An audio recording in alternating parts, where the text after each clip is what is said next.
Thank you for joining us for this video presentation today. I'm Drabik, Chief Evangelist at Guidewire, and we're going to do something a little different in this session. We have a special guest we'd like to welcome to Connections Reimagined, Stephen van Belleghem, a recognized industry thought leader and best-selling author who focuses on the future of the customer experience. Stephen's new book, The Offer You Can't Refuse, looks at how popular consumer technologies have set a new bare minimum for customer expectations and up the ante on what it takes to compete in a rapidly evolving marketplace.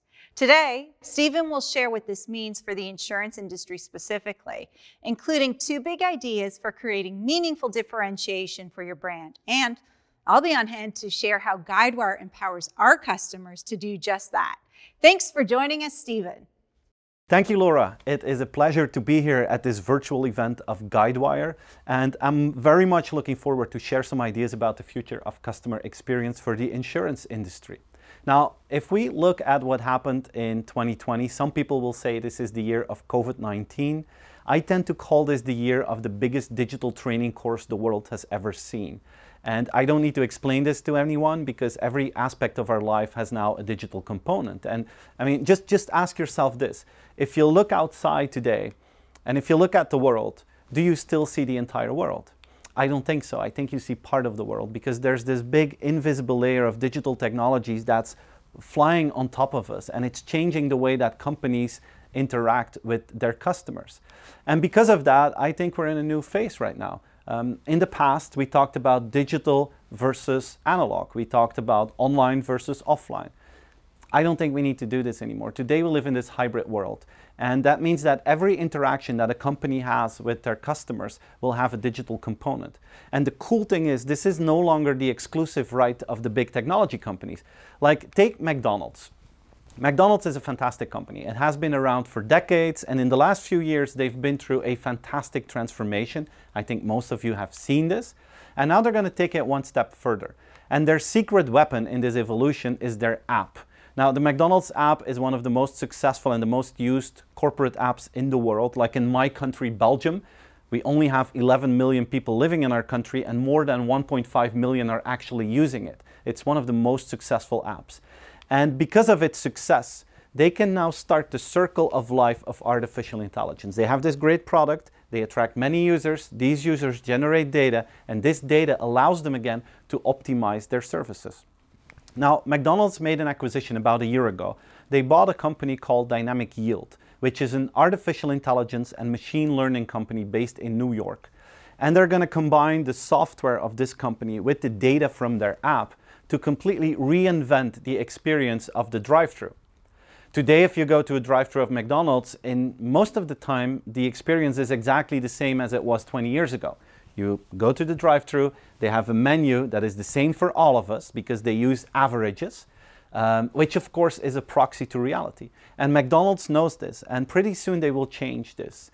In the near future, when you go to a drive-thru of McDonald's, they will have a personalized menu, which means that, for instance, if you are a vegetarian, you will have the vegetarian options on top. You will no longer need to look for them at the bottom of the menu.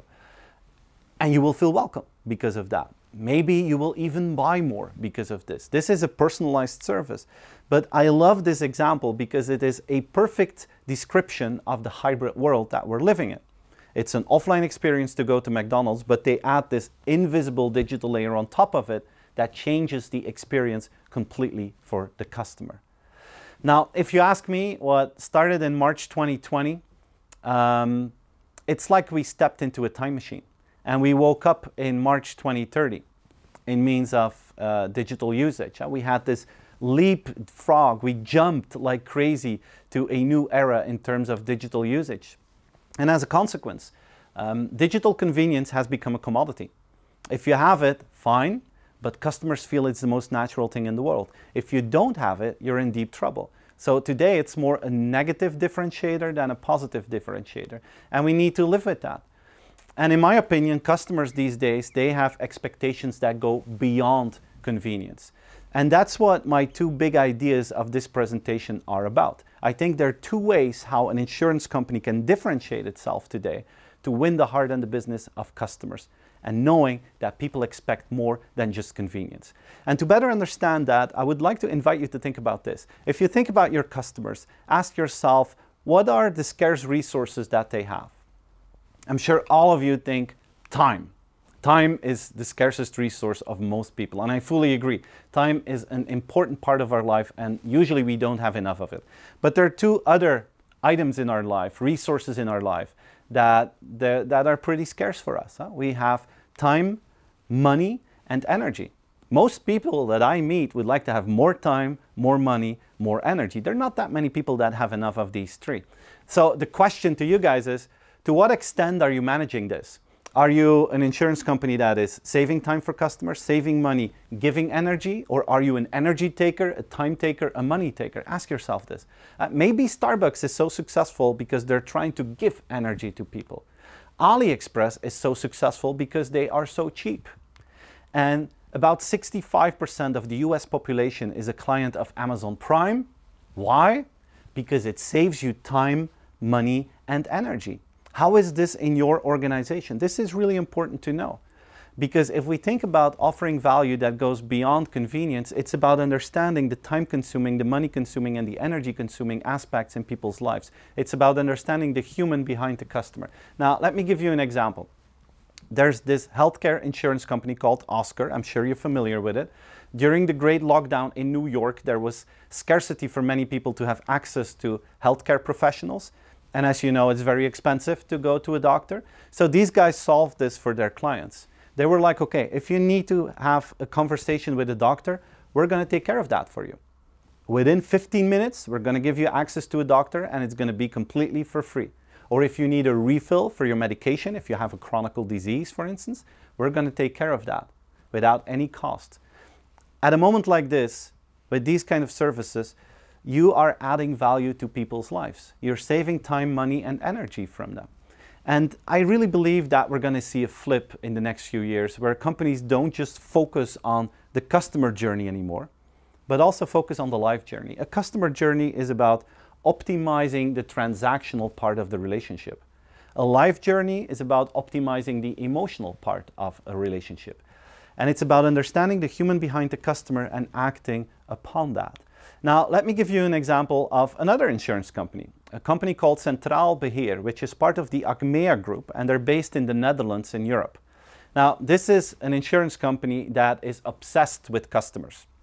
They want to have a net promoter score of plus 50, which is unusual in the industry, but they're very close to achieving this. And their strategy is that they want to offer services to customers that go beyond selling them insurance products. Of course, they have good insurance products. Of course, they try to do their claim handling as good as possible, but they go beyond this. They want to be a partner in life. They want to be a partner for people in their house, a partner in sustainable living. And, you know, on their website, everyone in the Netherlands can order and buy solar panels now, because they know that many people in the Netherlands would like to have solar panels, but they also know that it's a big hustle for a lot of people to get them. So they created this interface which is as convenient as Netflix or Amazon. You just type in your address. With Google technology, they screen your roof in real time. They scan your roof in real time, I mean, and then you get a real-time proposal. And a couple of days later, they come to your house and they install these solar panels. And you can ask yourself, why would an insurance company do this? Well, first of all, they want to be this partner in sustainable living. But next to that, just think about the data that these guys have.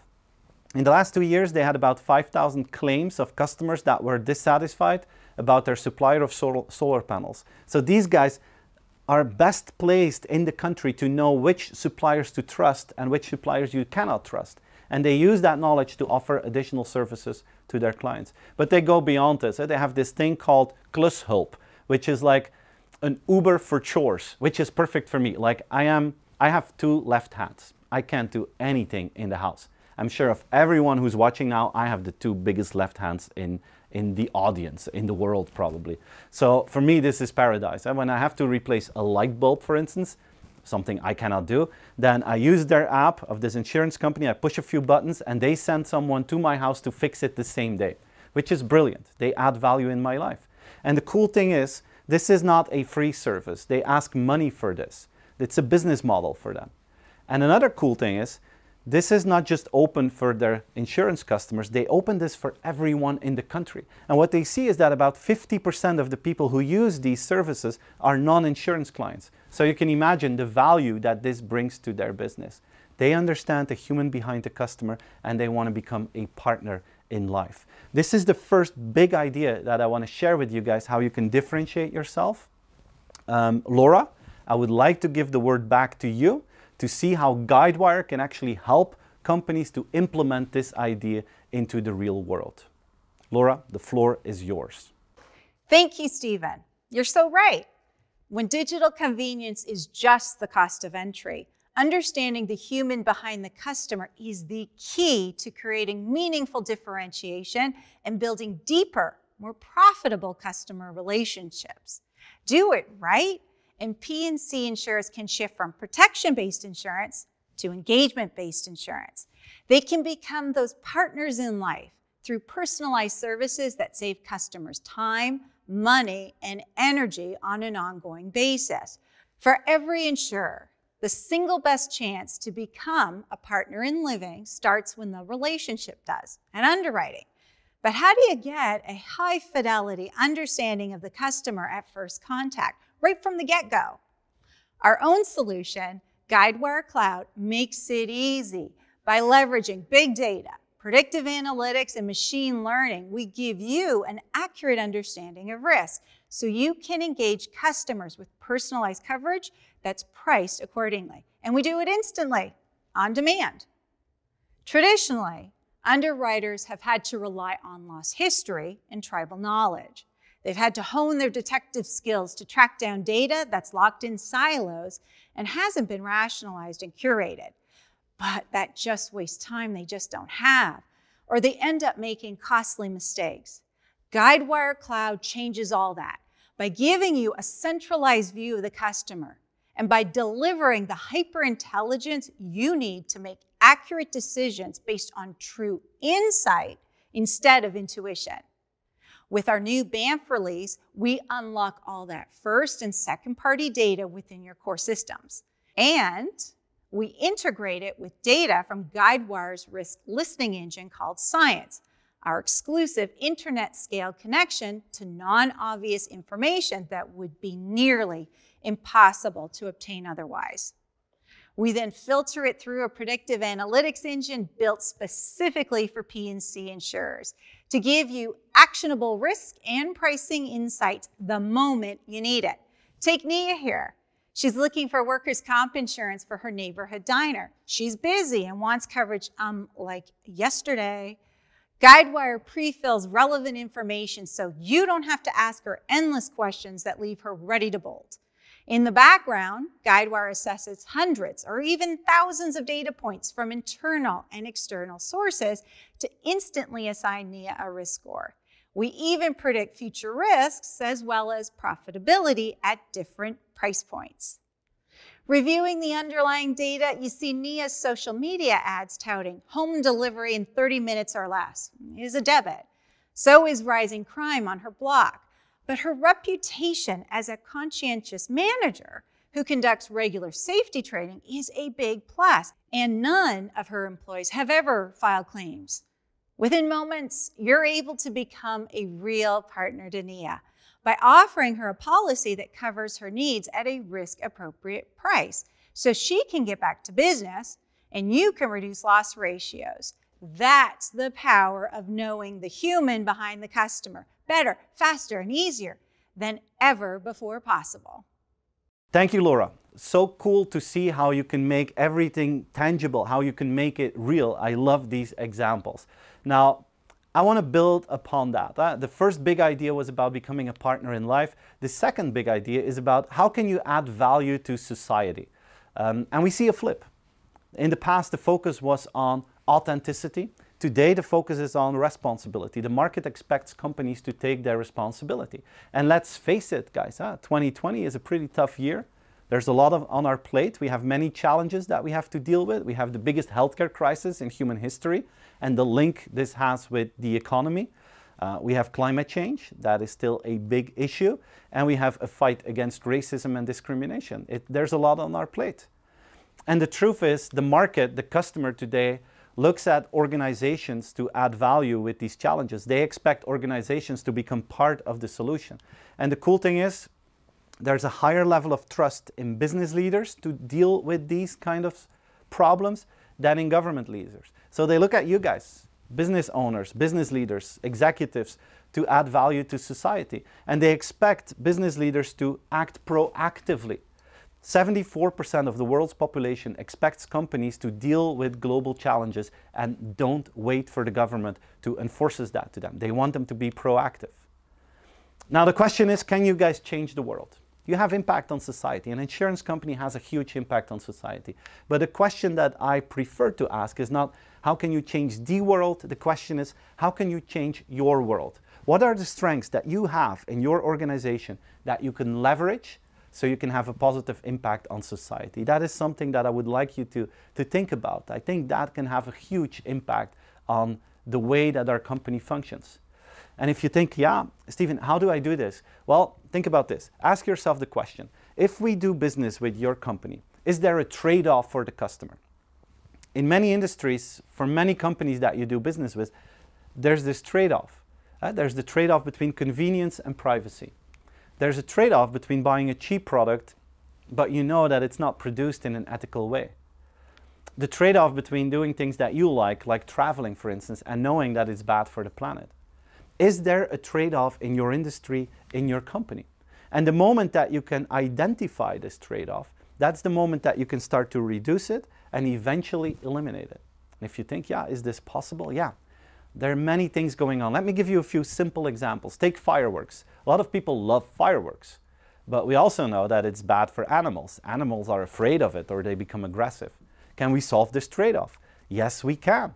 Today we have these miniature drones that you can send up in the sky by the thousands, and they can create a fantastic light and sound spectacle. Maybe the quality of the storytelling is even better than with fireworks, but the downside for the animals is completely gone. That trade-off is removed. Let's take another example. When you travel, you like to take a lot of stuff with you. As a consequence, your suitcases are becoming really heavy. And we know that is bad for the health of the people who work in that industry. Can we solve this? Yes, we can. Delta Airlines is now working with exoskeletons. So the teams that work with the luggage, they get this robot suit on, and it gives them superpowers, and they can lift heavy suitcases without having pain in their back or in their muscles. And to be honest, I tried it out myself. It's really cool because they give you this robot suit, and the moment they turn the machine on, you instantly become Superman. And I lift here a suitcase of about 30 kilos, 50 pounds. And when I lift it, it's like lifting a piece of paper. It's like lifting a feather. It is amazing. But because of this, the trade-off is completely gone. Last example I want to give you. I'm not a vegetarian. I like to eat meat. Even though I know it's bad for myself, for my personal health, and it's bad for the climate. I like the taste of meat, so I still eat it. Can we solve this? Yeah, we can solve this. Now you have companies like Impossible Foods or Beyond Meat that make plant-based meat. And their audience is not vegetarians. They try to target me. They want to mimic the meat experience. And if they do, if they succeed in that, they can offer me a product that is as good as meat, but without the downsides for my health and for the climate. And even though these companies are in the beginning of their cycle, they're getting traction. Like Burger King is working with Impossible Foods. This is giving them scale and traction. You can buy their products in supermarkets now. So if these guys grow further and if their quality keeps increasing, they can solve this trade-off. What is the trade-off in your industry and how can you solve that? I don't know, Laura. I'm going to give the word back to you because I would really like to know how you look at this and if you have some cool examples of insurance companies that are really trying to change the world. I'm very curious to hear your examples. Right on, Stephen. This is actually one of the things that most makes me proud to be a part of this industry. I believe organizations in our sector are destined to play a key role in helping to solve some of the biggest challenges of our times. Things like climate change, healthcare, crumbling infrastructure, inequality, and more. But to make a difference, you don't have to change the whole world. Instead, focus on changing your world, using your organization's unique strengths. Because here's the thing, the same technologies that are helping insurers flip the playbook from a focus on products to becoming partners in life are already playing a central role in creating positive change. Take Sundial from State Farm. It's a mobile app and Alexa skill that helps older adults live independently while remaining connected to family and friends who are part of the user's care circle. Through a central hub, these users can do quick check-ins, coordinate tasks, and manage daily activities and appointments collaboratively. When you consider that every last baby boomer will be over the age of 65 within the next 9 years, it's easy to see how this kind of connected service can make a real difference in people's lives. Another case in point, Nationwide's Make Safe Happen, a mobile app that helps parents make their homes safer for kids. Today, injuries are the #1 cause of childhood death, more than homicide, suicide, and cancer combined. Not only does this app feature safety information based on the specific age of your children, it also includes room-by-room safety checklists and links to buy products best suited for the features of your home. And then there's the FAIR Plan, an insurance pool run by California-based carriers to do collectively what none of them could do on their own. Through a unique collaboration, these insurers provide fire coverage to property owners unable to get it otherwise. It very well may have made a big difference to some property owners impacted by the catastrophic blazes that have ravaged California in recent weeks. Whatever the nature of your initiative, the rise of big data, machine learning, and predictive analytics, similar to the kind you get with Guidewire, can help ensure smarter, science-based decisions. For example, let's say another state wanted to set up their own FAIR Plan. The tech we've been talking about in this video session could be used to continuously analyze microclimates throughout the state, assess, and even predict fire risk over time, and tap satellite imagery and other sources to identify preventative measures property owners and local officials could take to minimize or avoid losses posed by fire. The possibilities are endless, and so are the opportunities to step in and step up to change your world by making a difference for your customers and their communities. Wow, cool stuff, Laura. Fantastic to hear all these stories and great to hear how proud and excited you are to be working in the insurance industry. I'm going to round off our conversation, our talk, and we live in this strange year, and this is a year where new customer behavior and new customer expectations are being formed. And my invitation to all of you is try to create an offer customers can't refuse. And the truth is, in the old world, the minimum demand to be successful was having a good product and a good service and a good price. Today, that has changed. Today, digital convenience is part of that new minimum. It's part of what people expect, and it's just a basic offering these days. So the differentiation is in the two dimensions that Laura and me just discussed. How can you become a partner in life? How can you add value to society? And if you combine both, you create an offer people can't refuse. And just ask yourself, on these 4 components, these 4 elements, how far up are you? Where do you need to invest more? Where are you doing a great job, and where can you double down on? That's the homework that I would like to give all of you. And I would like to end with this open invitation, my favorite customer experience quote. Dare to dream about the perfect customer experience. And then reverse engineer it back to today and try to build the best possible customer experience to win the heart and the business of your customers and to give them an offer they cannot refuse. I would like to thank all of you for watching this session, and I hope to see you again in real life really, really soon.